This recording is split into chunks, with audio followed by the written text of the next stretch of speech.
ప్రభు అయిన యేసు క్రీస్తునందు మీ అందరికీ శుభములు. యేసయ్య పరిశుద్ధుడు పరిశుద్ధుడు, మనల్ని కూడా పరిశుద్ధులుగా జీవించమన్నాడు. దానికి కావలసిన సామర్థ్యం ఇచ్చాడు, కృపనిచ్చాడు, కనికరము జీవించాడు, మనల్ని ప్రేమిస్తున్నాడు. ముఖ్యంగా మనం ప్రేమించి ఆయన ప్రేమను మన పక్షాన ఉంచాడు. ఆయనకి మనము కృతజ్ఞతాస్తుతులు చెల్లిద్దాం. ఈ సాయంత్రకాల సమయం శుభములు చెల్లిస్తాం. చూడండి, ఇర్మియా గ్రంథము 2వ అధ్యాయము 12వ వచనము చూస్తే, ఆకాశమా దీనిని బట్టి విస్మయపడుదుము, ఆకాశమా దీనిని బట్టి విస్మయపడుదుము, కంపించుము, బొత్తిగా పాడైపోము, ఇదే యెహోవా హక్కు. ఆకాశమా దీనిని బట్టి విస్మయించుదుము.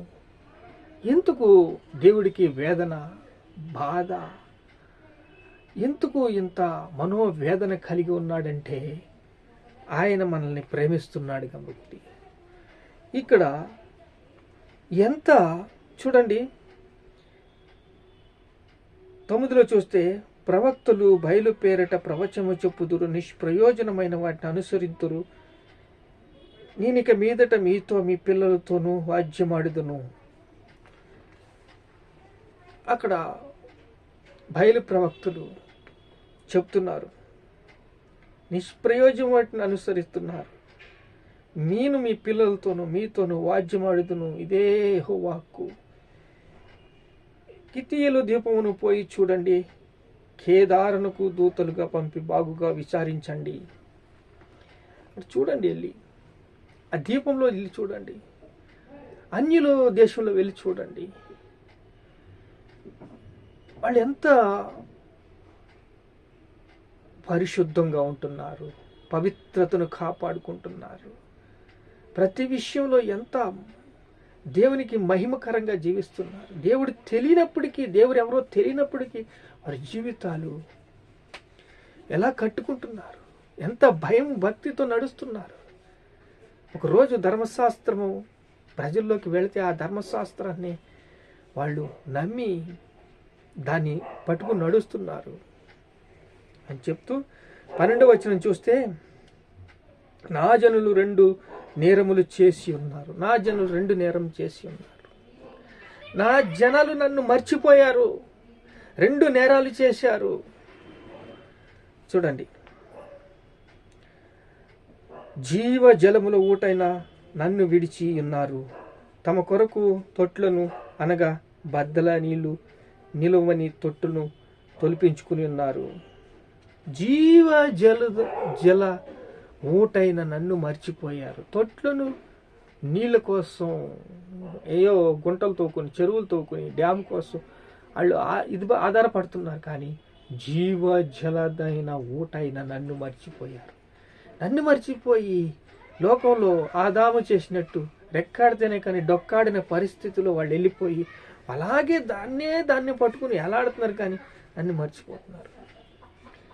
యేసయ్య మన కోసం ప్రాణం పెట్టాడు, రక్తం కార్చాడు, కొట్టబడ్డాడు, దున్నబడ్డాడు, చీల్చబడ్డాడు, మనల్ని ప్రేమిస్తున్నాడు. మనల్ని ప్రేమిస్తూ మనకు బహు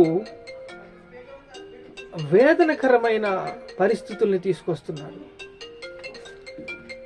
చూడండి, 24 చూస్తే, 20 పూర్వకాలం నుండి నేను ఈ కాడిని విరగొట్టి బంధకములు తెంపివేసి తిని, నేను సేవ చేయునప్పుడు ఉన్నాను. ఎత్తైన ప్రతి కొండము, పచ్చని ప్రతి చెట్టు కిందను వేశ్యలు క్రీడాకించుచున్నారు. శ్రేష్టమైన ద్రాక్షవల్లిని నిన్ను వాటిని కేవలం నిష్కపటమైన విత్తనములకి చెట్టులు దానికి నాటి తిని. చూడండి, పూర్వకాలం నుండి నేను కాడిని విరగొట్టి బంధకములు తెంపి వేసేస్తాను కదా, ఐగుప్తు దేశం నుంచి నేను తీసుకొచ్చాను కదా, నిన్ను బాగు చేశాను కదా, నిన్ను పరిశుద్ధునిగా జీవించాను కదా, సాక్షిగా జీవించమన్నాను కదా, ఎందుకు నన్ను మర్చిపోయావు? జీవజల ఊరైన నన్ను ఎందుకు మర్చిపోయావు? ద్రాక్ష తొట్టులను తొలిపించాను కదా, ఇక నీకు ఎంత బాగా చూసుకున్నాను, నిన్ను ఎంతగా బలపరిచాను, స్థిరపరిచాను, సిద్ధపరిచాను. నన్ను మర్చిపోతావా? నన్ను మర్చిపోవడానికి నీకు మనసు ఎలాగొచ్చింది? అలా మర్చిపోయి నువ్వు ఏం సాధిస్తావు అని దేవుడు అడుగుచున్నాడు.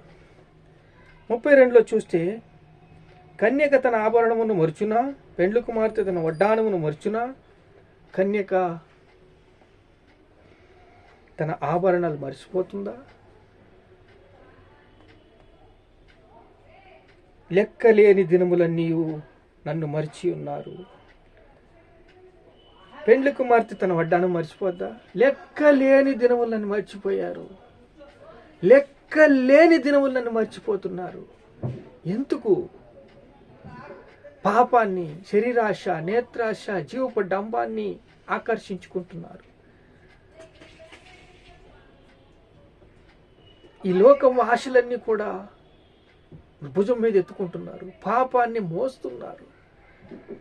యేసు రక్తము ప్రతి పాపము నుండి మమ్మల్ని పవిత్రులుగా చేసింది కదా.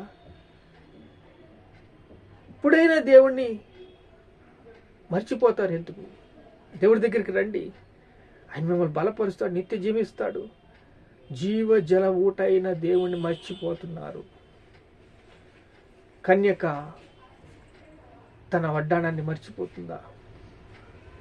ఆభరణాలు మర్చిపోతుందా? ఎందుకు నన్ను మర్చిపోతున్నారు?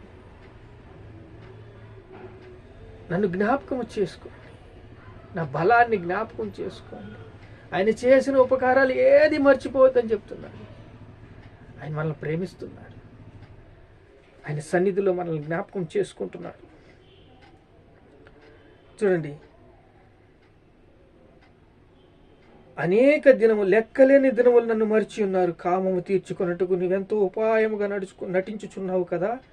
అందువలన నీ కార్యములు చేయుటకు చెడు స్త్రీలు నేర్పితివి కదా. మరియు నిర్దోషులైన దీనులు ప్రాణం రక్తమును నీ బట్టి చెంగుల మీద కనపడుచున్నవి. నిర్దోషమైన మనుషుల్ని పాడు చేస్తున్నారు కదా. విషపు విత్తనాలు నాడుతున్నారు కదా. పాపం చేస్తున్నారు కదా. అధర్మం చేస్తున్నారు కదా. అన్యాయపు వెళ్ళిపోతున్నారు కదా. సత్యవేదాన్ని పట్టుకోవటం లేదు. సత్యం వైపు నడవటం లేదు. మిమ్మల్ని మీరు జ్ఞాపకం చేసుకుంటలేదు. మిమ్మల్ని పవిత్రపరిచాను, పరిశుద్ధపరిచాను, మీతో నేనున్నాను, మిమ్మల్ని ప్రేమిస్తున్నానని దేవుడు చెప్తున్నాడు. ప్రార్థన చేసుకుందాం. మహాపరిశుద్ధుడైన తండ్రి, లెక్కలేనిదని మర్చిపోయారంటున్నా తండ్రి. అయ్యా, నీతి లేదయ్యా, అన్యాయము, అధర్మము, లెక్కలేని దినాలు మర్చిపోయారు. జీవజల ఊటైన దేవుణ్ణి మర్చిపోయారయ్యా. కన్యక తన ఆభరణాలు మర్చిపోతుందా? అయ్యా, పెండ్లి కుమార్తె తన వడ్డానం మర్చిపోతుందా? లెక్కలేని దినాలు మర్చిపోయారు తండ్రి. అయ్యా, కనికరించు, కనికరించు. ఇప్పుడైనా దేవుడు పైపు తీరుతుంది.